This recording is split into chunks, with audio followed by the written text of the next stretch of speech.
kita sekarang masuk ke strategi-strategi kita. Gimana biar kita tidak jatuh pada aspek-aspek people pleaser tadi. Yang pertama, pastinya kita harus self-respect. Self-respect itu menghargai diri kita. Apapun itu adanya. Jadi, apapun situasinya kita hargai. Allah itu menganugerahkan kita segala keistimewaan, segala kekhususan yang istimewa yang tidak dimiliki oleh semua makhluk yang lain. Bahkan siapapun kita, termasuk kalau kita merasa, Pak saya ini apa sih, Pak saya ini bukan siapa-siapa, bukan apa-apa. Enggak, kita semua ini siapa-siapa dan apa-apa. Kalau teman-teman merasa secara sesungguhnya kita bukan apa-apa, bukan siapa-siapa, ini kemungkinan teman-teman menyembunyikan anugerah-anugerah yang diberikan oleh Allah atau tidak ngaku bahwa kita ini sudah diberi aneka ragam nikmat oleh Allah.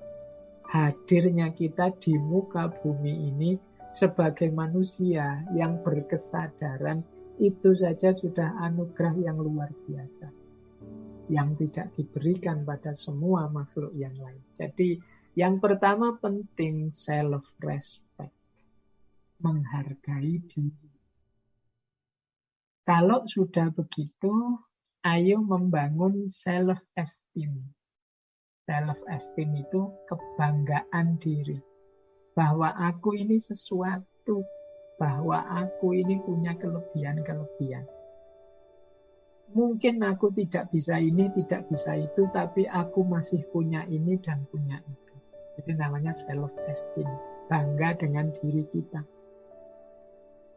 Kalau sudah sampai pada titik self-esteem, kemungkinan akan lahir dengan sendirinya self-confidence, percaya diri. Bahwa aku bisa kok, aku mampu kok, aku ini punya kok.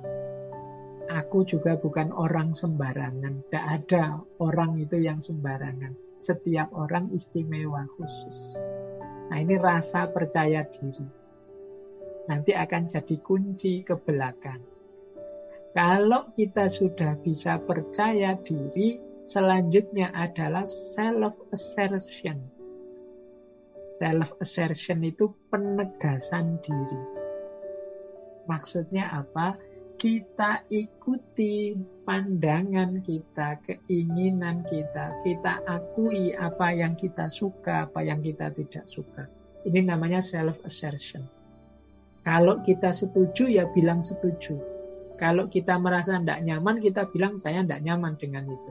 Saya senang dengan itu. Saya tidak suka dengan yang seperti itu. Ini namanya self-assertion. Tidak karena khawatir orang lain marah, ingin orang lain senang. Akhirnya kita harusnya tidak suka, bilang suka. Atau sebaliknya. Nah ini berarti kita tidak mampu self-assertion. Kalau sudah bisa self-assertion, saatnya kita bangun diri kita untuk mampu self-reliance. Self-reliance itu bersandar pada diri kita sendiri, mandiri, tidak tergantung.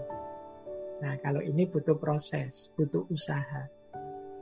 Jadi, self-reliance itu berarti, ya sudah, kalau demi kebenaran, kebaikan, prinsip-prinsip yang saya yakini, kemudian orang tidak suka dengan saya atau meninggalkan saya, ya tidak masalah. Aku bisa kok mengandalkan diriku sendiri. Nah, ini namanya self-reliance. Jadi kemandirian kita akan membantu kita untuk tidak punya pleasure attitude, tidak punya mental yang hanya asal orang lain senang, asal bapak senang, atau yes man. Tapi kita jadi orang yang self-confident, self-assertion, dan self-reliance. Percaya diri, mampu menegaskan diri sendiri, dan kuat bersandar pada diri sendiri. tidak tergantung pada orang lain.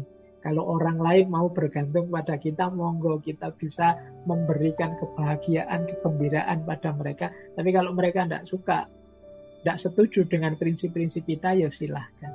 Ini namanya self-reliance. Jadi ini prinsip-prinsip ya, kalau saya baca cepat seperti ini rasanya mudah ya. Self-respect, self-esteem, self-confidence, self-assertion, self-reliance. Tapi ini menghidupkannya ya pelan-pelan, setahap demi setahap. Paling tidak semoga teman-teman sudah mampulah kalau sekedar self-respect dan self-esteem. Untuk self-esteem ini tinggal dicari keistimewaan-keistimewaan kita. Biar teman-teman tidak merasa saya itu isinya kekurangan semua kok Pak. Saya tidak ada lebihnya. Pasti ada. Bahkan kesehatan yang selama ini kita enyam itu ya kebanggaan tersendiri. Banyak orang yang sakit misalnya. Bahkan semangat kita untuk belajar malam hari ini misalnya, mau ikut ngaji, itu kan juga kelebihan. Banyak orang yang sudah tidak mau belajar lagi, merasa dia sudah pasti benar. Berarti alhamdulillah Pak ya, saya ini masih mau belajar. Itu kan sebentuk kebanggaan.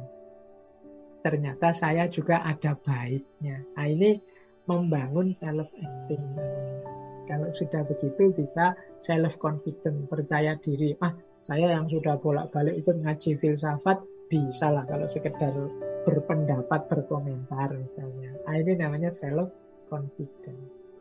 Alhamdulillah kalau bisa lanjut self-assertion dan self-reliance. Tapi untuk dua ini ya memang butuh proses. Jadi ini tahap-tahap ketika kita ingin melawan attitude pleaser. Jadi melawan perilaku yang hanya ingin menyenangkan orang lain. Baik. Nah, kita lanjutkan. Ini kita sudah masuk ke tips-tips, strategi-strategi. Kalau ini strategi yang tadi saya sebut ya, kita kan sering benci dengan diri kita karena merasa kita ini kok mau saja diperalat orang lain. Yaitu mungkin salah kita sendiri. Maka ayo diatur sekarang, mulai ditata hidupnya agar tidak hanya jadi alat orang lain yang mau saja diperintah ini itu demi kesenangan orang lain. Yang pertama, penting dalam hidup kita untuk tahu batas kita yang jangan dilanggar. Batas itu bisa nilai, bisa tujuan, bisa keyakinan, bisa prioritas. Nah, ini disebut batas karena boleh kok kita membantu orang lain, menyenangkan orang lain, tapi jangan nabrak batas ini. Jangan sampai kita mengkhianati nilai-nilai yang sudah kita yakini. Jangan sampai kita membuang keyakinan kebenaran yang sudah kita miliki. Jangan sampai kita melanggar prioritas. Misalnya gara-gara kita ingin baik pada orang lain, kemudian misalnya kita korbankan kuliah kita misalnya. Kuliah harusnya prioritas. Kita korbankan keluarga kita misalnya. Nah, ini tidak boleh. Keluarga bagi saya prioritas. Nah, ini namanya batas. Jadi hidup memang perlu kita tolong-menolong. Alhamdulillah bisa menyenangkan, menggembirakan orang. Tapi jangan sampai nabrak batas. Nah, ini strategi agar kita tidak hanya jadi alatnya orang lain. Yang kedua, seandainya yang harus kita lakukan untuk orang lain itu kita belum bisa ngukur ini nabrak batas saya atau tidak, ini melanggar prinsip atau nilai saya atau tidak, ya jangan kesusu diputuskan. Minta waktu. Coba saya pertimbangkan dulu. Jadi kalau ada teman misalnya minta kita melakukan sesuatu, menyuruh kita agar melakukan, memenuhi kebutuhannya, menggembirakan dia dan lain sebagainya, ya kalau kita tidak yakin benar bahwa ini melanggar batas, melanggar prioritas dan lain sebagainya, ya minta waktu deh. Coba saya pikir dulu, saya pertimbangkan dulu permintaan. Nah ini lebih luas, biar kita ndak, wah karena teman saya iyakan sajalah, karena tetangga saya okekan saja, ya ndak. Kalau memang nanti setelah dipikir ndak cocok ya ditolak. Kalau cocok bisa dilanjutkan. Kemudian batasi penawaran. Kalau memang bisa dan mungkin, ya kalian bisa nawar. Nawar itu misalnya dia mintanya 3 hari, mbok yo 1 hari atau 2 hari saja, biar sisa hari bisa saya manfaatkan untuk hal lain yang lebih penting misalnya. Ini namanya membatasi. Nah, sampean kan bisa juga melakukan itu. Meskipun tidak sepenuhnya, nanti saya bantu deh sedikit-sedikit. Kalau saya terus yang melakukan, nanti malah tidak mandiri. Misalnya. Ini namanya nawar. Biar kita tidak hanya diperalat. Biar kita tidak hanya jadi alat yang menggembirakan dia, biar dia juga bisa mencari kegembiraannya sendiri. Nah, itu namanya kita beri penawaran-penawaran. Kemudian kalau memang sama sekali tidak cocok, kita tidak setuju dan tidak sesuai, latihanlah berkata tidak. Harus berani. Jadi, karena semakin kita tidak berani, tidak siap berkata tidak, kita akan semakin sulit untuk keluar dari jerat people pleaser tadi.